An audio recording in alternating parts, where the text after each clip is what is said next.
Bonjour à toutes et à tous. Bienvenue dans le dernier épisode du podcast Monarque. Depuis 30 ans, l'association accompagne les victimes de violences sexuelles dans l'enfance et à l'âge adulte, à partir de 15 ans et leurs proches. D'année en année, nous avons été témoins de la difficulté pour les personnes victimes de trouver à la fois un lieu dédié et adapté au psychotraumatisme, ainsi que les professionnels formés. La libération de la parole est la première étape, mais il est indispensable pour se reconstruire d'offrir un accompagnement en adéquation avec le traumatisme du point de vue psychique et physique. Fort de notre expérience, l'association est désormais un lieu de soins, d'écoute, de soutien individuel ou en groupe. C'est ici que nous menons une réflexion partagée avec d'autres professionnels sur la question des violences sexuelles. Nous accueillons aujourd'hui Bérangère et Philippe qui vont partager avec Céline, psychologue, leur expérience au sein de l'association sur le groupe de parole.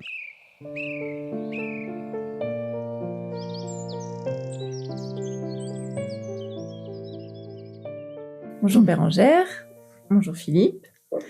Si c'est possible de vous présenter chacun votre tour, voilà ce que vous avez envie de dire, et puis de dire aussi ce qui fait que vous avez accepté et souhaité de participer au podcast.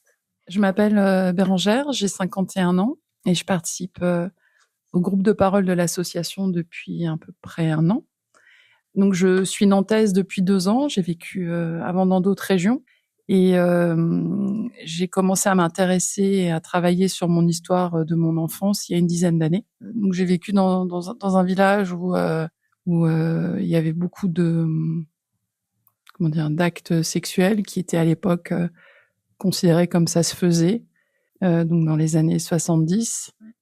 Et maintenant, je vois tous les effets collatéraux que ça a pu avoir sur ma vie et j'essaye au maximum de guérir pour moi et puis pour ma fille et pour toutes les jeunes filles qui vont naître dans cette famille par la suite. Et pourquoi j'ai voulu participer au podcast déjà, je trouve que ça permet de témoigner, ça permet de partager. Moi, ça m'a beaucoup aidé de lire des témoignages, d'écouter des enregistrements. J'ai commencé comme ça mon parcours. Et j'ai beaucoup de gratitude pour tous les gens qui ont pu poster, témoigner, expliquer leur vie. Donc, à mon tour, si je peux le faire quelques minutes, ça me va bien. Et aussi parce que j'ai une confiance dans l'association, l'expérience que j'ai vécue, que ce soit les 30 ans de l'association, que ce soit les témoignages, les lectures, les textes, montrent que c'est vraiment dans une dynamique ultra constructive et positive et professionnelle. Donc, je le fais en toute sécurité.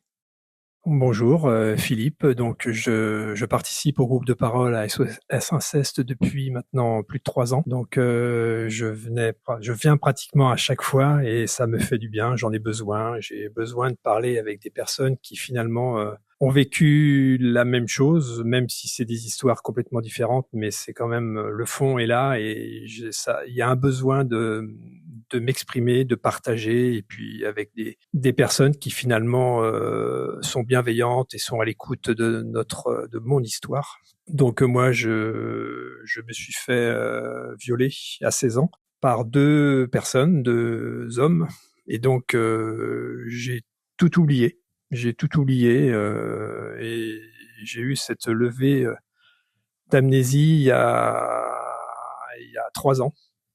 Et tout est ressorti, mais à 1000%. Je me suis souvenu de tout, des détails. Enfin, c'est affreux. J'ai vécu 3 mois très compliqués. Et donc, le podcast, du coup, moi aussi, j'ai très peu de personnes dans mon entourage sont au courant de ce qui s'est passé. J'ai beaucoup de mal à en parler. Donc, et surtout à mes enfants. Et donc, j'aimerais pouvoir, témoigner sur ce qui est arrivé et pouvoir peut-être aider d'autres personnes, d'autres victimes qui pourraient finalement avoir vécu les mêmes choses que ce que j'ai vécu. Voilà. Le cheminement par rapport au groupe de parole, est-ce que vous sentez que c'est arrivé à un moment de votre parcours thérapeutique ou c'est venu répondre à quel besoin? Enfin voilà, par rapport à votre histoire, à là où vous en étiez, qu'est-ce qui fait qu'à un moment donné, vous avez pu penser au groupe de parole? Dans mon cas, moi, je me suis renseigné très rapidement. Au bout de 3 mois, il fallait que j'avais besoin de parler. J'avais besoin d'en parler, mais pas à mon entourage. Mais comme je regardais beaucoup sur Internet pour chercher, j'en cherchais d'autres, des groupes, et il y en a très peu. Notamment des groupes masculins, il y en a pas. Et au départ, je voulais un groupe masculin parce que j'avais peur de parler en présence de femmes. Donc, j'ai pas eu le choix. J'ai adhéré à ces groupes mixtes à Rennes et puis après à Nantes. Et du coup, finalement, ça change rien. On est très à l'aise avec un homme, on est très à l'aise avec les femmes pour parler de ce sujet-là qui nous touche particulièrement. Alors moi, c'est arrivé beaucoup plus tardivement par rapport à mon parcours de soins. J'ai dû commencer vraiment un suivi thérapeutique en 2014. Donc, j'ai commencé en 2024 le groupe de parole. Donc, j'ai mis 10 ans et c'est arrivé au bon moment. C'est-à-dire que j'avais par le passé eu l'occasion de faire partie de groupes, mais de développement personnel. J'ai participé à des cercles de femmes. Et donc, la dynamique du groupe était quelque chose que je comprenais, que je connaissais avec le fonctionnement d'un groupe. Et pouvoir aller dans un groupe de parole dédié à inceste, ça arrive au bon moment pour moi en fait. Et pourquoi le groupe de parole ? Parce qu'en fait, c'est ultra compliqué d'écouter et d'être écouté sur des sujets d'inceste dans la vie familiale, dans la vie amicale et même dans des milieux de développement personnel. Ça reste un sujet ultra tabou parce que je pense que ça parle d'enfants, ça parle de sexualité, ça parle de violence.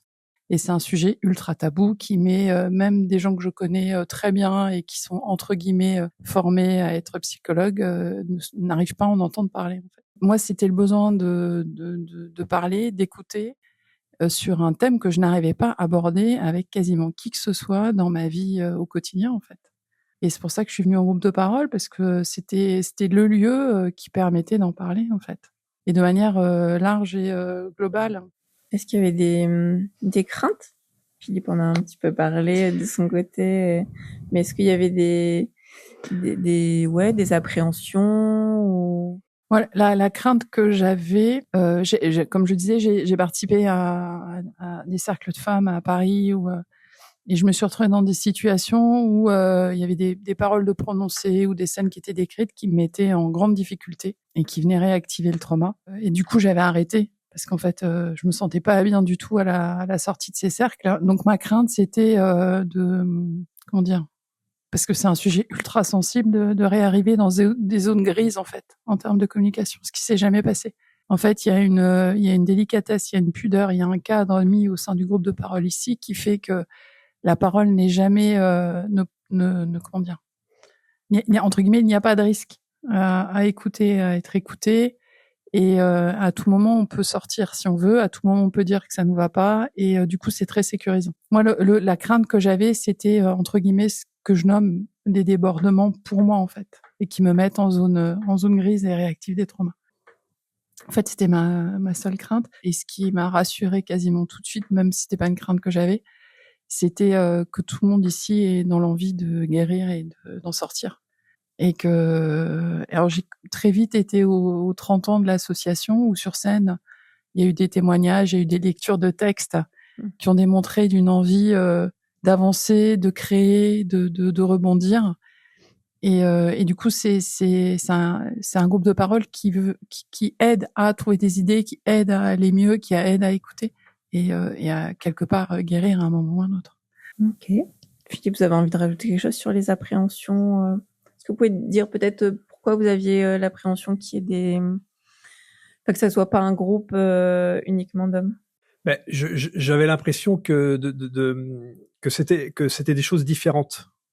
Le viol pour une femme et le viol pour un homme, je séparais les deux et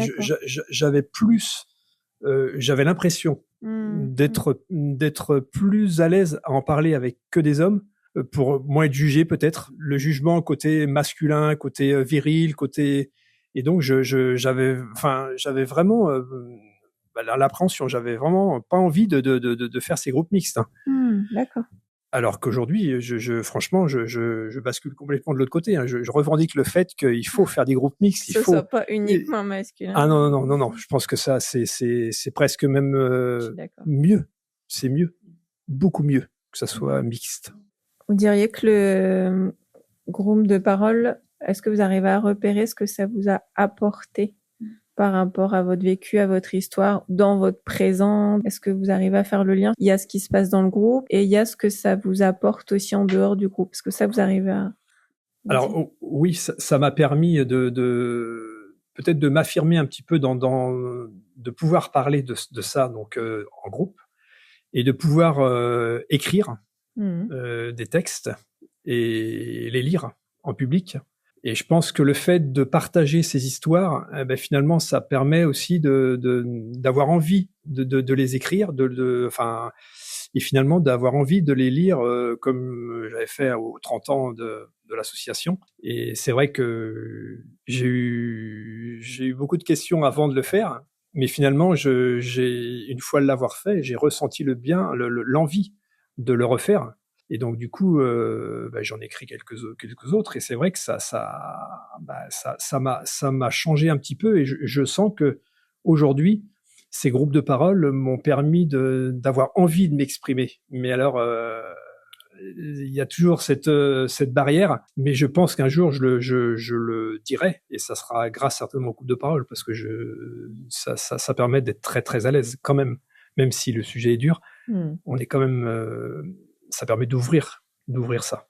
C'est le fait d'être connecté, d'être lié, en fait. Il y a eu plusieurs apports. Un des premiers, ça a été de se dire que finalement, je suis, au vu de ce qui m'est arrivé, je suis normale. Et alors qu'avant, souvent, je me disais, mais en fait, je suis folle. Mais non, en fait, ce qui est arrivé, c'est, en fait, je suis normale par rapport à ce qui m'est arrivé, en fait. Et donc ça a été un énorme apport, et le fait de plus se sentir seul. Le groupe est là, donc on sait qu'on a un prochain rendez-vous, qu'on est connecté. Dans les échanges, on essaye de s'entraider. Donc en fait, il y a des idées qui apparaissent, il y a des conseils qui viennent sur tous les sujets qui peuvent être impactés par le fait d'avoir été victime, en fait. L'autre effet, que je peux partager aussi, auquel je pense, c'est de se dire, ah ouais, mais en fait, moi ça je l'ai aussi, en fait. C'est-à-dire que quand chacun témoigne de ses difficultés ou de ce qu'il peut vivre, des fois on se dit, ah ouais, mais en fait, moi je l'avais pas vu, mais en fait je l'ai aussi, ça. Et donc moi je voulais juste revenir par rapport à ce qui m'a changé aussi, c'est que j'avais une appréhension d'aller voir un psychologue. Je ne voulais pas aller voir de psychologue, alors que les groupes de parole, je me sentais tout à fait capable d'y aller.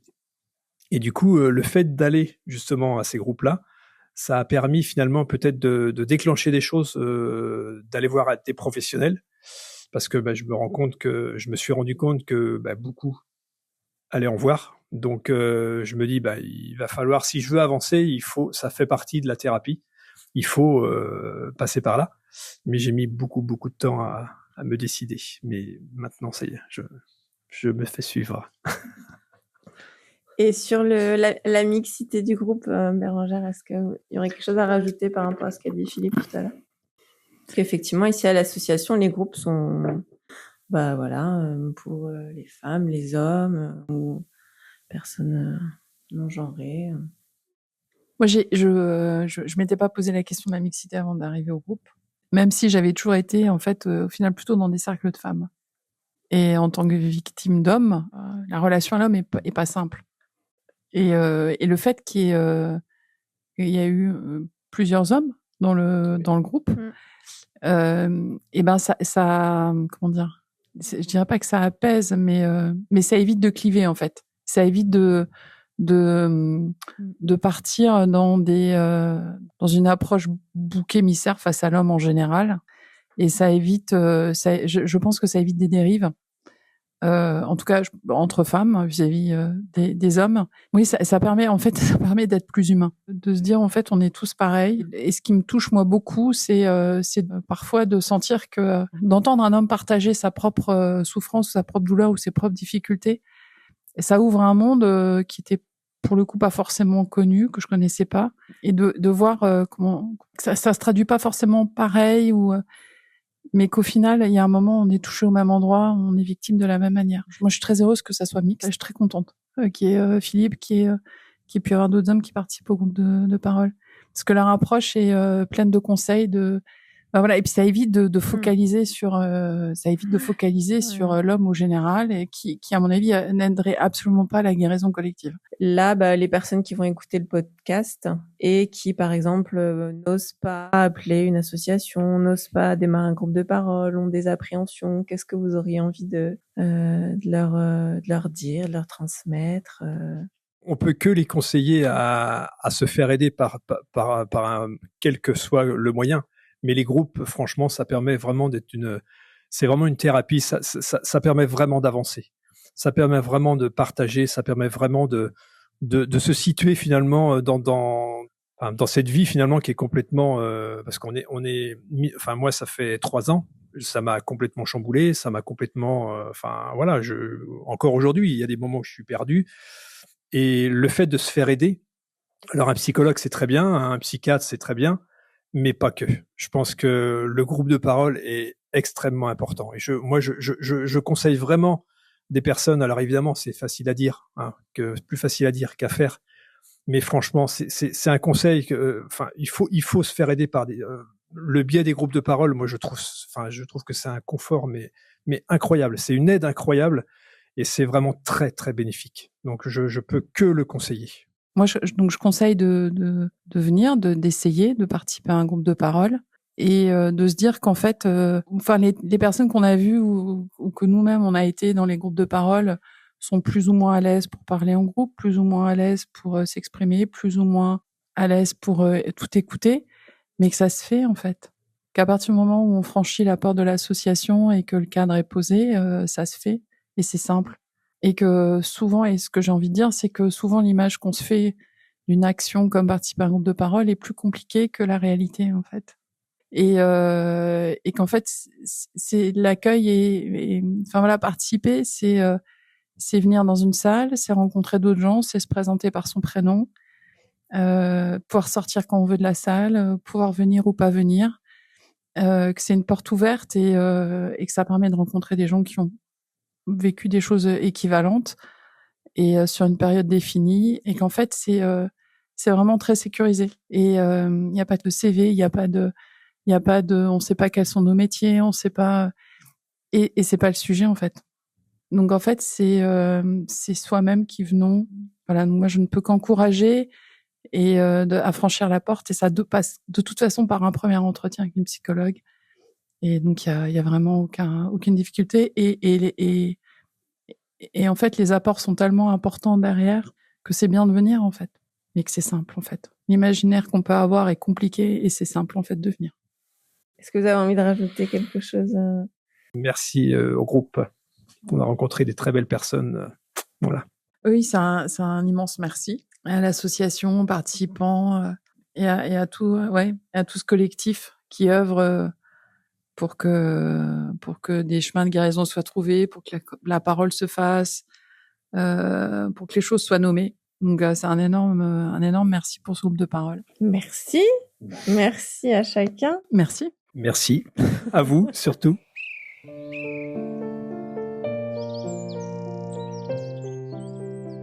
Vous venez d'écouter le dernier épisode du podcast Monarque, produit par l'association EVA, association nantaise de lutte contre les violences sexuelles faites aux enfants et à l'âge adulte. Si vous souhaitez plus d'informations, n'hésitez pas à nous contacter au 02 22 06 89 03 ou par mail contact@association-eva.org. Merci pour votre écoute.